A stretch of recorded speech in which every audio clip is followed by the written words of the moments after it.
Welcome बच्चों। MA final philosophy के paper 7 philosophy of religion. मैं Heeru Pherwani, associate professor, SPC GCA Ajmer. प्रिय विद्यार्थियों,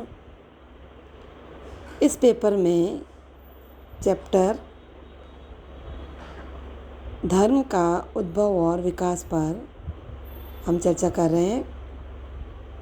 पिछले लेक्चर में हमने धर्म का उद्भव यानी धर्म का मूल स्रोत या उसकी उत्पत्ति के कारणों पर हमने विशद रूप से चर्चा की थी। जैसा कि मैंने आपको बताया था कि धर्म की उत्पत्ति के क्या क्या कारण रहे थे, जिसमें पहला कारण तो यही था कि जो आदिकालीन मानव है उसकी दुर्बलता और असमर्थता से जो उत्पन्न भय था वो धर्म की उत्पत्ति का कारण रहा था। दूसरा, प्रकृति के नियमों के विषय में उसकी अज्ञानता। तीसरा, उसकी जो मूल आवश्यकताओं की जो पूर्ति करने में उसकी जो असमर्थता थी, ये भी धर्म को उत्पन्न करने में कारण रही है। चौथा, जिंदा रहने की और सुख प्राप्त करने की उसकी इच्छा। पांचवा, बौद्धिक अपरिपक्वता।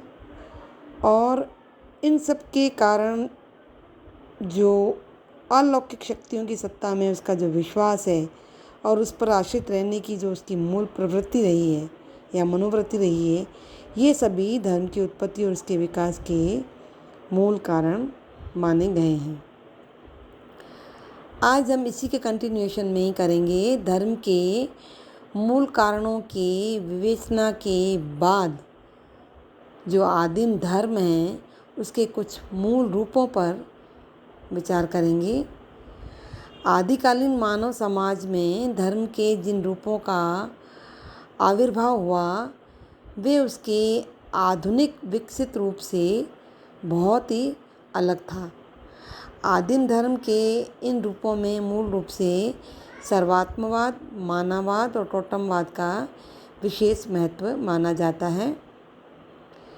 तो आज हम सबसे पहले सर्वात्मवाद यानी एनिमिज्म पर चर्चा करेंगे। धर्म के जो प्राचीन रूप हैं उसमें सबसे अधिक महत्वपूर्ण रूप जो है वो सर्वात्मवाद को ही माना जाता है। सर्वात्मवाद, जैसा कि नाम से स्पष्ट है, सर्व मीन्स सभी, आत्म यानी आत्मा, यानी प्रकृति की सारी वस्तुएं और सारी शक्तियाँ, उन सब में आत्मा के अस्तित्व में विश्वास। हम देख चुके हैं पहले भी कि आदिकाल में मनुष्य जो है प्रकृति के नियमों से पूरी तरह से अनजान था और वो पूरी तरह से प्रकृति के नियमों पर या प्रकृति की सारी वस्तुओं पर ही वो आश्रित रहता था।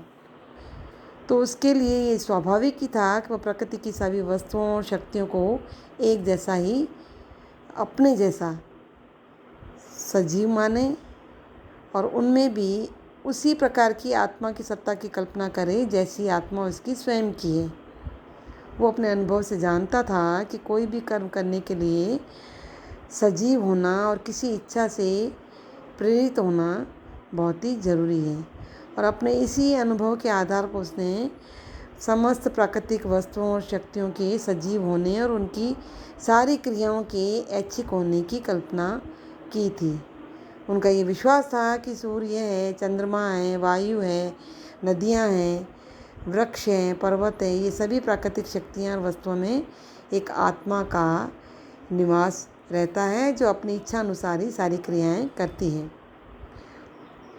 ठीक है, तो इसका अर्थ यह है कि हर प्राकृतिक वस्तु का अपना एक व्यक्तित्व है जिसके कारण वो क्रियाशील होती है और उस विशेष प्रकार का व्यवहार भी करती है। तो यही बात सभी प्राणियों के संबंध में भी हम कह सकते हैं। तो आदिकालीन जो मानव है वो प्राकृतिक वस्तुओं के अलावा पशु पक्षियों को भी आत्माओं से और व्यक्तित्व से पूर्ण मानता था, जिसके कारण आदिकाल में धर्म का जन्म हुआ। अब देखिए, मानव की जो ये प्रवृत्ति है, जब वह किसी अपनी मूल आवश्यकता की पूर्ति नहीं कर पाता है तो वो स्वाभाविक रूप से उस प्राकृतिक शक्ति से प्रार्थना करता है जो उसकी इस आवश्यकता को पूरा करने में समर्थ समझी जाती थी। जैसे जब उसे सर्दी से बचने के लिए धूप की आवश्यकता होती तो वो सूर्य देवता से प्रार्थना करता था।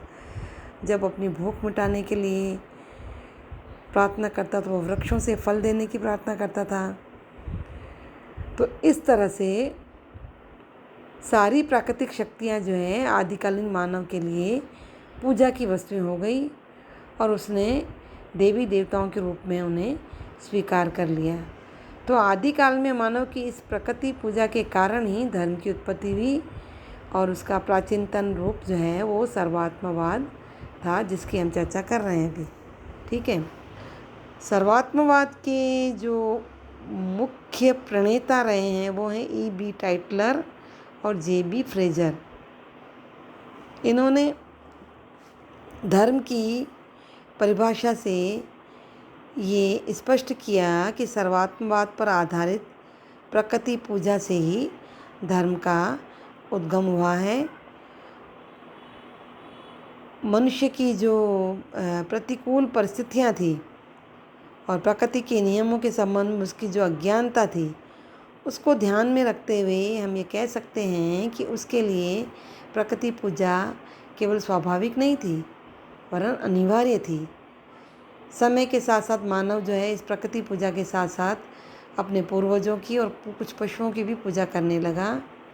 और ये हम देख भी चुके हैं कि आदिकाल में मानव समाज जो है बहुत ही छोटी छोटी जातियों में विभाजित था और प्रत्येक जनजाति जो है अपने ही पूर्वज होते थे। हर जनजाति के अपने कुछ पूर्वज होते थे, जिसके कारण हर जनजाति के सदस्य जो है अपने पूर्वजों के प्रति एक कृतज्ञता का भाव व्यक्त करने के लिए उनकी पूजा करते थे। तो ये प्रकृति पूजा के साथ साथ पूर्वज पूजा भी धर्म का एक अनिवार्य बन गई। भारत में हर वर्ष आपने देखा होगा कि पूर्वजों के नाम पर किए जाने वाले जो श्राद्ध हैं वो श्राद्धों के रूप में इस पूर्वज पूजा के विशेष प्रयोग या महोत्सव हम आज भी देख सकते हैं। जैसे कि अभी कुछ समय बाद श्राद्ध पक्ष आने वाला है और पूर्वजों के नाम से हम ये पूजा करते हैं। पूर्वज पूजा के अतिरिक्त कुछ विशेष पशुओं की भी पूजा प्राचीन काल में आरंभ की गई थी और भारत में तो जैसे नाग है, गाय की पूजा की जाती है जो आज भी प्रचलित है।